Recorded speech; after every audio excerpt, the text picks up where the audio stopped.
కేంద్ర ప్రభుత్వంతో తమాషా బీజేపీ మొదటి నుంచి మాకు తెలంగాణకు శని అయింది. కేంద్ర ప్రభుత్వం ప్రతిదాన్ని వ్యతిరేకించడమే. ప్రతిదానిగా చంద్రబాబు ఎన్డీఏలో చేరడం, ఆయన మాటలు పట్టుకొని వ్యతిరేకించడం, అడ్డంగా ఇష్టం వచ్చిన పద్ధతులు. మేము బాగా కొట్టాను. మేము ఉన్న రోజులు అనేకమైనటువంటి పోరాటాలు చేసి దాన్ని ఎప్పటికప్పుడు సాధించుకున్నాం. అనుమతులు కానీ ఇంకోటి కానీ మొత్తం 9-10 అవసరం పడతాయి. అందులో 6 అనుమతులు ఆల్రెడీ వచ్చేసినాయి. మెయిన్ ఎన్విరాన్మెంట్ అసెస్మెంట్ కమిటీది అదే మెయిన్ అసలు ప్రాజెక్టుకు లైఫ్ లైన్. దాని మొత్తం అనుమతులు వచ్చేసినాయి. దాని తర్వాత మిగిలిన అనుమతులన్నీ లాంఛనమేగా ఇచ్చేయాల్సిందే. అది ఇచ్చిందంటే అటువంటి అతి ముఖ్యమైనటువంటి అనుమతి కూడా తెచ్చినాం. అన్నీ వచ్చిన తర్వాత కేంద్ర ప్రభుత్వం మొన్న చంద్రబాబు నాయుడు ఎంపీలు అవసరం ఉంది కదా అక్కడ వాళ్ళకు. ఇప్పుడు ఇద్దరు ఎంపీలు అవసరం కదా, నితీష్ కుమార్, చంద్రబాబు నాయుడు. దానికోసం బీజేపీ ఎంతకైనా దిగజారుతుంది. ఆడ ప్రభుత్వం నిలబెట్టుకోవాలి కాబట్టి ఎంతకైనా దిగజారి ఆయన మాట పట్టుకొని డిపిఆర్ను వాపసు పంపించారండి. మేము ఉన్న రోజులు రాలే డిపిఆర్ వాపసు. అనుమతులు తెచ్చిన ఉంటాం మేము. ఇంకా డిపిఆర్ వాపసు వస్తే భూమి ఆకాశం ఒకటి చేయాలా రాష్ట్ర ప్రభుత్వం? ఎంత లొల్లి చేయాలా, ఎంత హడావుడి చేయాలా? ఆల్ పార్టీ డెలిగేషన్ తీసుకుపోవాలి. అవసరం వస్తే మేము వడ్లు కొనకపోతే పోయి ఢిల్లీలో ధర్నా చేసామండి. మేము అప్పుడు మా గవర్నమెంట్ ఉన్నప్పుడు రైతులు పండించిన పంట కొనకపోతే యావత్తు ఎమ్మెల్యేలు, క్యాబినెట్ అందరం పోయి ఢిల్లీలో ధర్నా చేసి కేంద్ర ప్రభుత్వం మెడలు వంచినాం. మేము 80 లక్షల టన్నులు మనకి తీసుకుంటామనేటువంటి ఒప్పందం మీద సంతకం చేయించుకొని వచ్చినాం. వడ్లు కొనిపించినాం ఎఫ్సిఐతోని. మామూలు వడ్లు కొనకపోతేనే మేము అంత అడావుడి చేసిపోయినాము. కానీ ఒక ఇంత పెద్ద ప్రధానమైన 3 జిల్లాలకు సంబంధించిన ప్రాజెక్టు డిపిఆర్ వాపసు పంపిస్తే వీళ్ళు కుయ్యలేదు, కుట్టుకోలేదు, వాళ్ళకి చెప్పని కూడా చెప్పలేదు. తెలియదు ఎవరికి బయట. జస్ట్ దేవర్ ఇంకా బాధాకరమైన అంశం ఏంటంటే అసలు 170 టీఎంసీలకు దాదాపు మేము ఏమి చేస్తే బ్రిజేష్ ట్రిబ్యునల్ నడుస్తుంది కదా.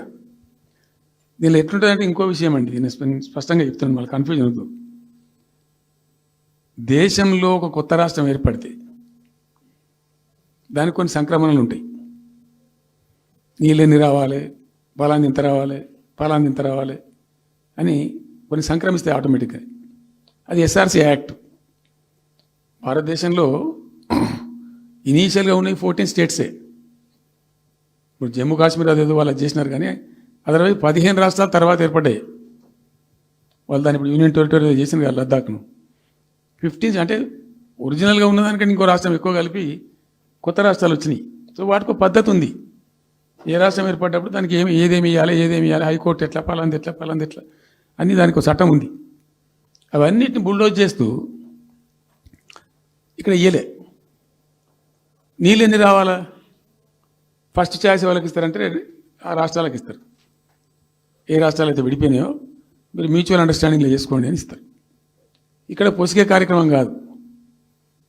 కాబట్టి మేము ఏం చేసినామంటే 1 ఇయర్ తర్వాత 1 ఇయర్ లోపు ఒకవేళ పరిష్కారం అయితే 2 రాష్ట్రాలు చేసుకోవాలా, లేదా సెంట్రల్ గవర్నమెంటే ఆర్బిట్రేషన్ ద్వారా చెయ్యాలా కూర్చొని.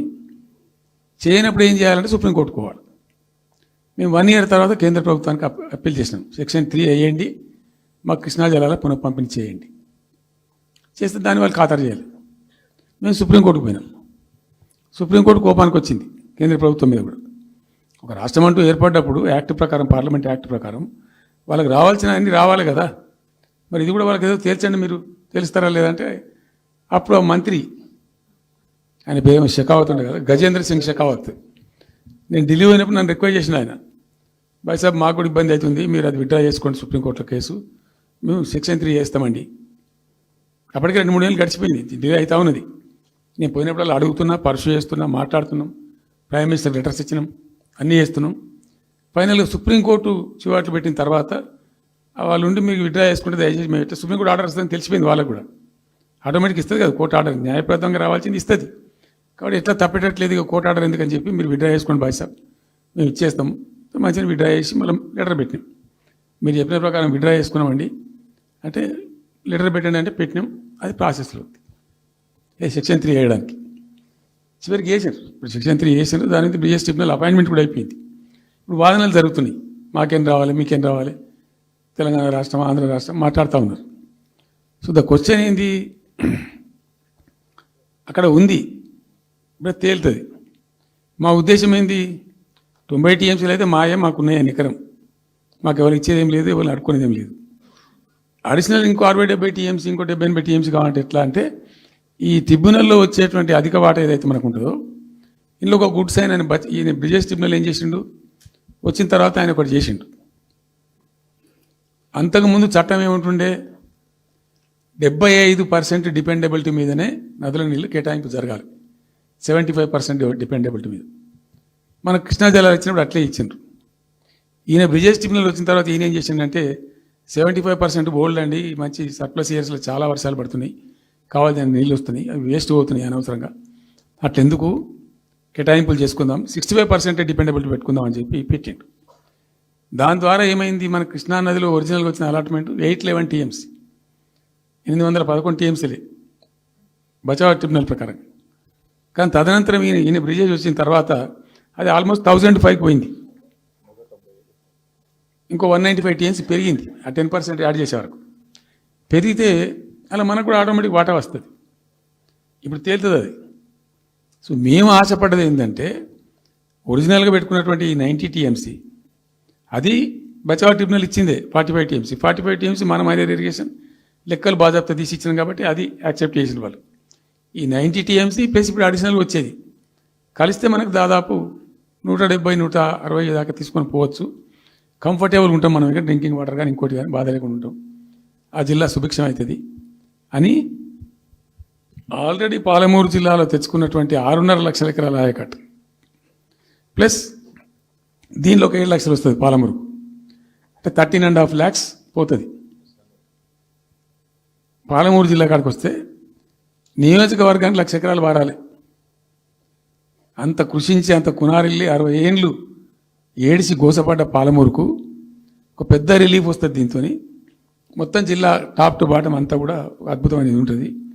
గ్రావిటీ వారేకాడికి గ్రావిటీ వారుతుంది, లిఫ్ట్ వారుతుంది, చాలా అద్భుతంగా ఉంటుంది అని చెప్పేసి. తర్వాత వర్షపాతం నీళ్ళు కూడా చాలా వరకు ఈ చెక్ డ్యామ్లలో దానిలో అడ్డుకుంటాం కాబట్టి గ్రౌండ్ వాటర్ కూడా బాగా పెరుగుతుంది. ఎట్లా ఫ్రీ పవర్ ఇస్తున్నాం కాబట్టి దాని ద్వారా కూడా లాభాలు జరుగుతాయని చెప్పి అసెస్మెంట్ చేసి ఇచ్చినాం. నిజంగా కూడా పాలమూరు ఒక టైంలో తెలంగాణ వచ్చిన తర్వాత 4-5 ఏళ్ళకి నేను పోతే, ఎందుకో పోయినాం, బస్సు యాత్ర చేస్తే చాలా అద్భుతంగా ఇక్కడికక్కడ వరికోత మిషన్లు, కల్లాలు, అంతకుముందు పాడుబడ్డ ఇల్లు కనిపించే పాలమూరులో నా కళ్ళతో నేనే చూసిన. ఇంకా ఇది అంతా కంప్లీట్ అయిపోతే ఈ అనుకున్న 15 లక్షల ఎకరాలకు నీళ్ళు వస్తే చాలా దివ్యంగా ఉంటుందని చాలా సంతోషపడుకుంటూ పోయినాం. సరే, ఇప్పుడు కేంద్ర ప్రభుత్వం కొత్తగా తాకీదు, అది ఎవరు చెప్పినారో తెలియదు, వాళ్ళు చెప్తున్నారు. ఇప్పుడు గవర్నమెంట్ ఉన్న వాళ్ళు చెప్తున్నారు. ఏంది, మీరు 90 టీఎంసీలు పెట్టుకున్నారు, పాత గవర్నమెంట్ పంపించింది, ఒకటి డిపిఆర్ తిప్పి పంపించిండ్రు, దాని మీద సడి లేదు, సప్పుడు లేదు, లుల్లి లేదు, లుకాండం లేదు, తల ఊగుతున్నారు. ఎందుకు తల ఊగుతున్నారు? రాష్ట్ర ప్రయోజనాలు కాపాడడానికి లేకపోతే, రాష్ట్రానికి వచ్చిన నీళ్ళని కూడా కాపాడే స్థితి లేకపోతే ఇదేం దద్దమ్మ ప్రభుత్వం? ఇంత చేత కానీ ప్రభుత్వం ఉంటే ఎట్లా? నోరు లేని ప్రభుత్వం ఉంటే ఎట్లా? పెద్ద నోరు పెట్టుకొని పెద్ద గడబడి చేయాలి కదా. ఒక 10 టీఎంసీలు పోతేనే ఒక్కొక్క రాష్ట్రం ఎక్కడ దాకా పోయి కొట్లాడతారు. ఇవాళ మొత్తం డిపిఆర్ఏ పంపించి ప్రాజెక్ట్ని ఆగం చేసే పరిస్థితి వస్తే సప్పుడు లేదు ఒకటి. రెండవది, ఇప్పుడేం చేసిండ్రు, ఇరిగేషన్ మంత్రికి లెటర్ రాసిండు. వాడు చెప్పిండా చెప్పలేదా భగవంతుని గారికి, 45 టీఎంసీలు ఇవ్వండి మాకు అనుమతి అని చెప్పి. ఎట్లా రాస్తావు నాకు అర్థం కాదు. నువ్వు ఏం ముఖం పెట్టుకొని రాస్తావు? ఇదో ప్రభుత్వమా? అంటే ఉన్న వస్త్రానికి పోతే అనవసరం పోయింది అన్నట్టు ఉన్నది కూడా కొట్టుకుంటారు ఎవడన్నా? ఎవరై నీళ్ళు అవి ఆల్రెడీ బచావ్ ట్రిబ్యునల్ తీర్మానంలో ఇచ్చింది, దాన్ని కర్ణాటక వాడుతుంది, అటు మహారాష్ట్ర వాడుతుంది. వాళ్ళ లెక్కల్లో చూపెడుతున్నారు వాళ్ళు, రాల్మట్టి డ్యాంలో వినియోగంలో చూపెడుతున్నారు వాళ్ళు. మాకు వచ్చిన 21 టీఎంసీ మేము ఇక్కడ వాడుతున్నామని చెప్పి. ఆ 2 ఎగువ రాష్ట్రాలు వాడుతుంటే ఇక్కడ వచ్చి మనకు వచ్చినటువంటిది బాజాప్తా, అది కూడా ట్రిబ్యునలే కదా, బచావత్ కూడా ట్రిబ్యునలే కదా. ఆ ట్రిబ్యునల్ తీర్పు ద్వారా వచ్చిన 45 టీఎంసీలు నువ్వు ఎందుకు ఆపుతున్నావు ఇప్పుడు? ఇదో రాష్ట్ర ప్రభుత్వమా? అసలు ప్రభుత్వం ఉందా? నిద్రపోతున్నారా? ఇంతసేపు రియల్ ఎస్టేట్ దందా తప్ప ఇంకోటి లేదా? ఇల్టు భూములు ఎట్లా అమ్ముదాం, పల్టు భూములు ఎట్లా అమ్ముదాం, ఆ భూములు ఎట్లా దెబ్బ పెడదాం, ఇంకెంత కమిషన్ కొడదాం, ఇది తప్ప రాష్ట్ర ప్రయోజనాలు, నీళ్లు, రైతులు, మనుషులు లేరా? ప్రాజెక్టులు ఎందుకు 2 నెలల నుంచి ₹1 పెట్టలే? ఎందుకు ఒక తట్టడి మట్టి తీయలే?